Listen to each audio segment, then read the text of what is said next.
Now going over to the business blunder of the day, you have Ford, BMW, and Honda recalling nearly 200,000 vehicles. Now this is actually from Anahish Forbes, which the fact that she works at USA Today, I don't say it's an epic fail, but her name is Forbes and she doesn't work at Forbes magazine, or like that just seems, it almost seems like fate. Like, how did she not get that job? It's almost be as silly as being named Topping, not owning a pizza store. Oh wait, well, I partially digress. Now again, she notes that quote, Honda, Ford, BMW among 199,000 vehicles being recalled. Check your car recalls here. Now last week actually already spoke about the Honda one, where they called was 177 for their Ridgeline.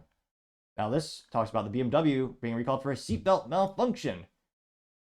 It looks like, yeah, that's a not pretty SUV. Granted, I'm not an SUV guy. It also is like a hybrid, which BMW used to be the ultimate driving experience back in the day. But nevertheless, they know that BMW is recalling 3,256 of its 2024 and 2025 vehicles. In the report, they note that they can fail to comply with the requirements for the safety regulation number 208, occupant crash protection. And it looks like specifically, the seatbelt system may not detect the passengers are in the vehicle are belted. As a result, the seatbelt warning lights will not illuminate and cause the supplemental restraint systems, SRS, to not deploy properly during a crash.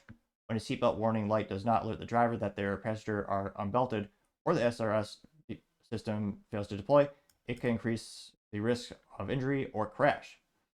Now it looks like they'll get notifications in July 5th is when they'll be sent out, or just tune into the show and find out months earlier.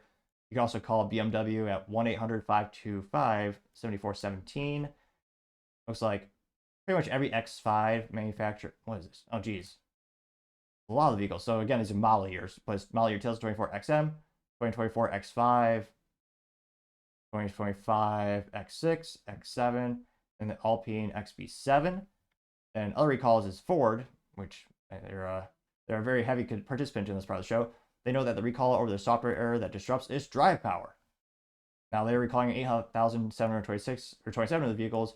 The hybrid powertrain control module software may cause the vehicle to shift into neutral unexpectedly, which of course causes loss of power and can be detrimental.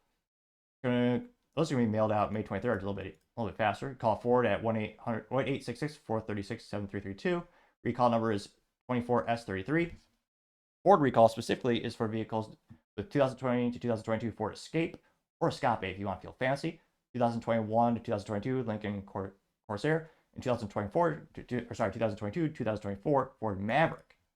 And of course, you have the Honda Ridgelines coming in at 187,290 vehicles for 2020 to 2024 Ridgeline trucks. So it's a very rare instance we actually have a trifecta of vehicle recalls with Ford as well as BMW and Honda, which again chisels away at their reputation for brand recognition. Now, again, thankfully, it doesn't sound like anyone has been injured yet. So again, they're doing the right thing, getting ahead of it, and hopefully everyone is able to get their vehicles, fixed properly. But again, having some rudimentary things of having seatbelts, tailgates, and software having these issues. Again, I was gonna say Ford, BMW, Honda. That is certainly the business blunder of the day. Thank you everyone for taking the time to tune in. Again, trying to get to 4,000 subscribers by the end of the month. So if you could click that button, I would greatly appreciate it. Also, leave a thumbs up, thumbs down, or comment is a great way to give me some additional feedback, letting me know how I can make the show better and better. Lastly, don't forget to take time to tell your family, tell your friends, tell your coworkers, heck, tell your enemies, anyone and everyone. Just stay safe, fight the good fight.